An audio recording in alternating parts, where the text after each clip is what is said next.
All right, so here we are. Welcome, Ludmila. Please tell us a little bit about yourself. My name is Ludmila Duncan. I am a mother of one. I am a Virgo, a truth seeker, a creative, a lover of life, a humble public servant, and a proud naturalista. Hey.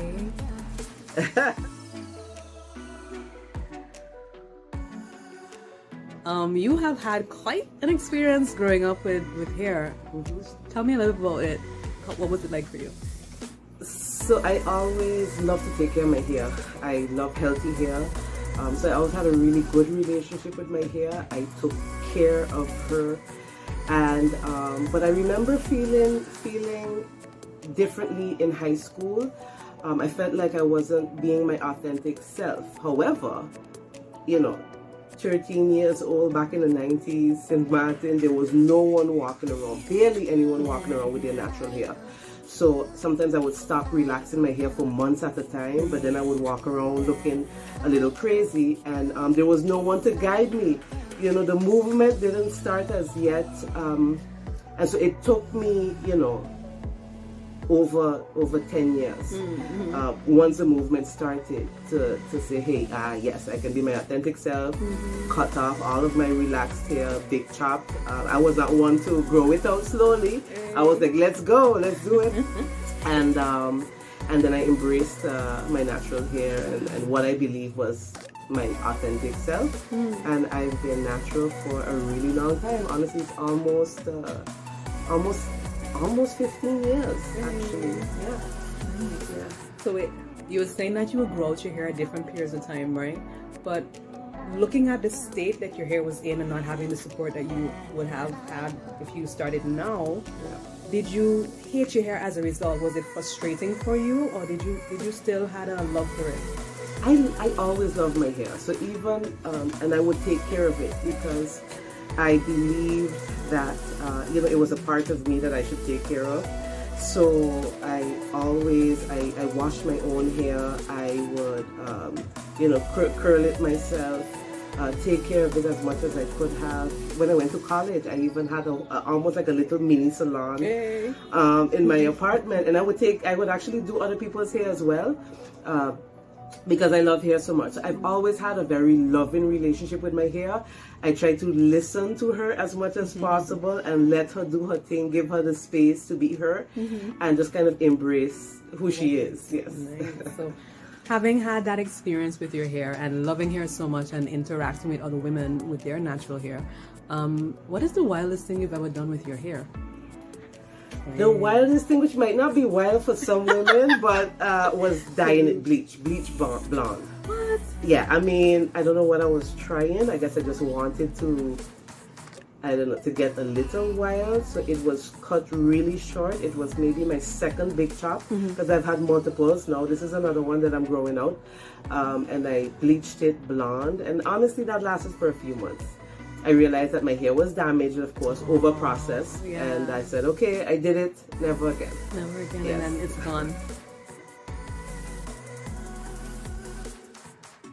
My texture, I've tried to do, you know, leave your hair alone for a couple of days, but maybe I haven't found the right techniques. But I also too love water. I love water, so I get up and I jump in the shower.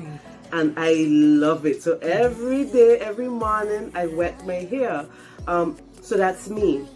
And my hair grows pretty fast. I did this might be my 4th or my 5th big chop a couple of months ago. So my hair grows pretty fast. But I think we have to really learn about our textures and what might work for it. Because I definitely know women who, you know, don't have to touch their hair. You put on your head tie and you're good to go for 5-6 days. Maybe a spray, maybe some water, and that's it. So it really depends on our hair and us understanding how best to take care of it.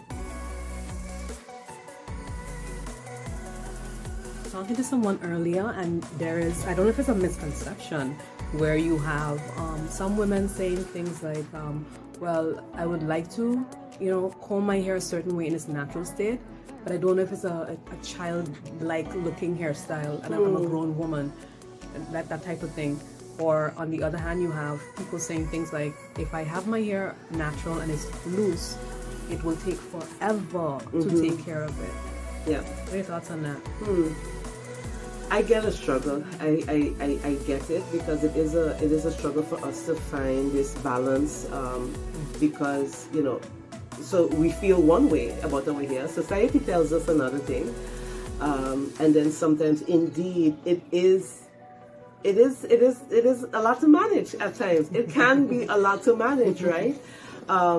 Does that mean then that if we're satisfied, we just continue to handle it in the way that we should? Should we choose different routines to handle our hair? Like for me, I tried, let's say when I had longer hair, to do the twist outs, and they just weren't working for me. So what worked for me, I just kept it. I think it takes time, but that's what makes us special. So if your hair takes 2 hours, I know it's a lot. Can you find ways in which to shorten that routine? Maybe. But a part of it too, I believe, is just embracing that our hair is just special. And how come it grows even longer when it's locked versus loose? That's it. Because we're not troubling it. You just let it go. So then is it really then we need time? You're right. So you're right. Exactly. So exactly. Like, you know, if you let's say if you want to detangle it, that might take some time. But then there are always methods, right? You know already that you can't sleep without your head tie, maybe without your twists. Right. So it has to be a part of your daily routine. Right. Just as we brush our teeth, we have to take care of our hair in the best way for our hair. And I think we should be good. We should be good.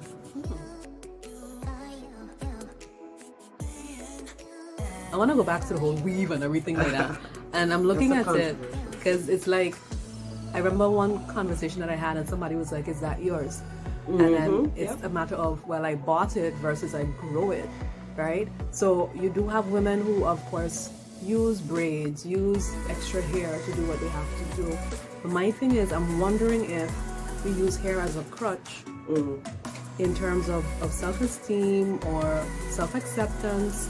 And why is it, or how is it important that to you that women actually take care of their inner crown as much as they do their physical crown? That is crucial. It is so crucial for women to take care of their inner crown, their psychological crown, because I believe that it is reflected in not only what we do, but in our hair, in the way that we look, in the way that, in the way that we glow, our energy comes out. Again, if we don't love ourselves, if we don't love ourselves and accept ourselves and respect ourselves, everything is affected. The way we look, the way other people look at us, the way other people treat us. So to me, that is number one. And honestly, it takes a long time for some. But it's a journey, and it's a journey that is so important, not only for us, but for those around us. So if you're a mother, a daughter, a sister, a friend, a cousin, loving yourself for you is everything I believe that life is. But then you also help those around you through that love for yourself, through that acceptance. They're also allowed to love and accept themselves too. And I think we would see a difference in society, in our communities, in the way we run countries. Honestly, it's everything. It's everything. Yeah, loving ourselves and accepting ourselves is everything. And I think once we do that, you know, you can look at yourself in the mirror and look at your hair, and you might want it to look a different way, but you can say, hey, you know, I am beautiful just the way I am, and it doesn't matter what anyone else says. That's important for us as a people and as women. Yes. I think now that there's a lot more visibility and imagery out there with women with natural hair, you think it's a little bit easier now to like accept it? Yes, definitely. I mean, you know, natural hair is now in the mainstream. you know, black girl magic is a thing.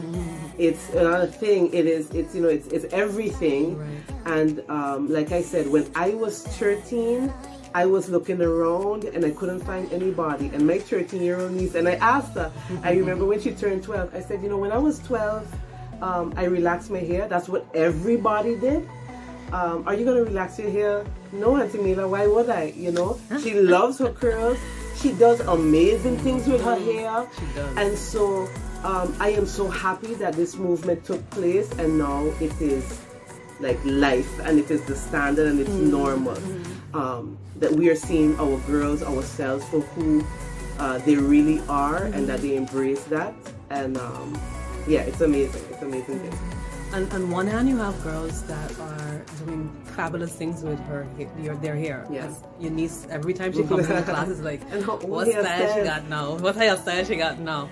And then there's still other women or other young girls who their hair look like somebody chop it with like a machete. Yes. So it's like, there's still a lot of work to be done. Yeah. But what I really want to go back to is the thing that you mentioned about running the country.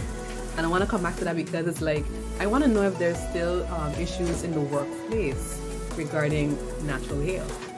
Have you ever encountered anything like that? Like, because of your professional work, there's an issue with your hair. If not even professional, relationship-wise, have you ever encountered any kind of backlash concerning your hair in its natural state? I am happy to say that I have never experienced in the workplace any issues with hair, especially not on St. Martin. And I mean, I've worked in Europe and I didn't as well. So, you know, but I hope that's not the case for anyone else. But at the workplace, no. In relationships, of course, you know, there's always at least one boyfriend that prefers whether it's long and straightened hair. And I think that is, you know, a sort of Caribbean thing. However, I do believe now that men are opening up themselves, and they have also to change with the times and developed into embracing our curly hair, our natural self, and their own as well. So I believe the movement has really changed and permeated all spaces in society, and it's a great thing. Is there still a taboo with locks? Maybe a little bit, but we still see locks in the workplace, and I'm really happy for this. Honestly, I can say that maybe schools, traditional schools, might still be a space where children cannot express themselves through their hair, and I hope that is something that could change. Yes, because I remember those cuckoo plats that my mother used to put me in, and I wasn't happy about it, but I didn't have a choice because the school rules said that our hair had to be plaited and conformed. So I had to try. I remember it. Yeah, three cuckoo plats. 4 sometimes if she was feeling generous. Yes, oh my goodness. Yeah. We are in this wonderful culture of you know, different types of people, different types of races. Well, I wouldn't say, what's the races, ethnicities and whatnot. So St. Martin's population in terms of the females, they're different, right? And I'm looking around, just in general looking around, and I'm not seeing a lot of women with loose Afro-textured, long, grown from the roots, long hair. And I'm wondering, having had the movement around for so long, if there's something lacking in society with regards to growth and patience. What do you think? Yes, definitely. You know what? It's funny because when I went to college, and like I said, I would do my own hair at home. I also started looking at how black women, Caribbean black women, American black women took care of their hair. And I am sorry, but I have always been anti-weave. Why? Because I believe we damage our hair every time we put weave into it. And so when I would look around at those girls who had naturally long hair, I knew that for one, they weren't messing with it as much. And we see that here. We see that we you know, I mean, we have different personalities, not personalities, but characteristics, right? So we want to express that through our hair, and I get that. But I wish, or I believe that we should take more care of our hair by not aggressively dealing with our hair or caring for our hair, letting it rest, really taking care of it, using our oils and our butters, and just taking the time to let it grow. I would love to see, because there's a misconception that our hair can't grow long, and it can. Okay, it can grow very long.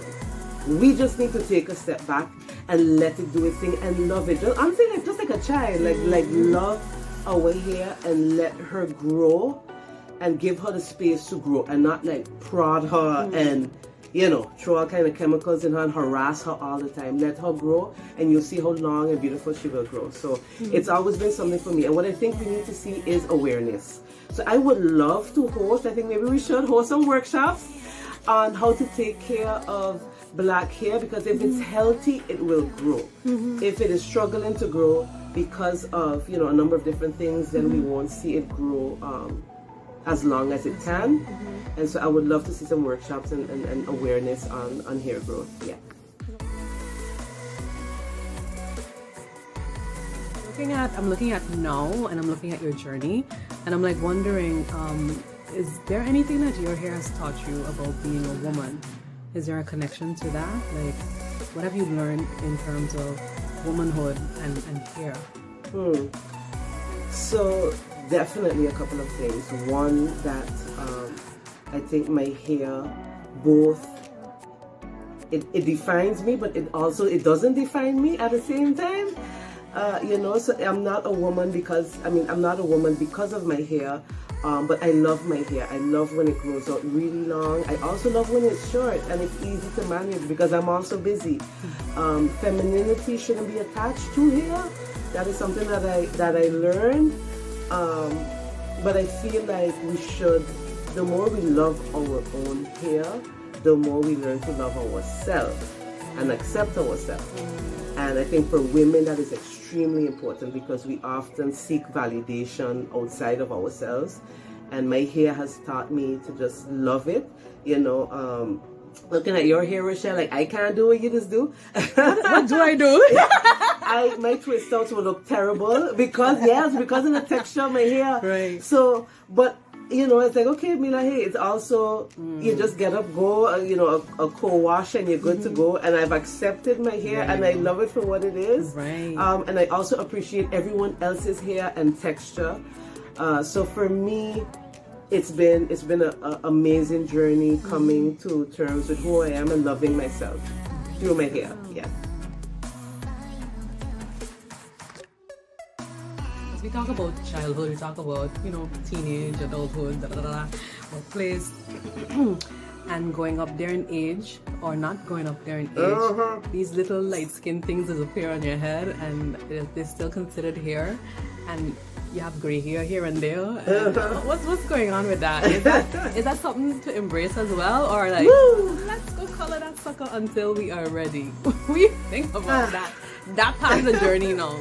I'm gonna be honest, I actually, and this is why my hair might look this way, because I just dyed my hair a couple of days ago. I'm gonna be honest, I have like the patch, you know, the kind of Cruella one. Yes, I have this patch. So I dyed it, and then there was some gray. So I dyed my hair, and I told myself that, I mean, I would take it honestly decade for decade. So in my 40s, I'm gonna dye my hair, okay? I'm gonna dye my hair. I'll see when I hit 50. Let's see how the grays look. I might embrace it then, or I might dye it for another 10 years. I'm taking it decade by decade. And yeah. So the grays, I'm not accepting the grays right now for who they are. No, I'm not ready yet. What do they mean to you? What do they mean? Is there a meaning attached to them, you think?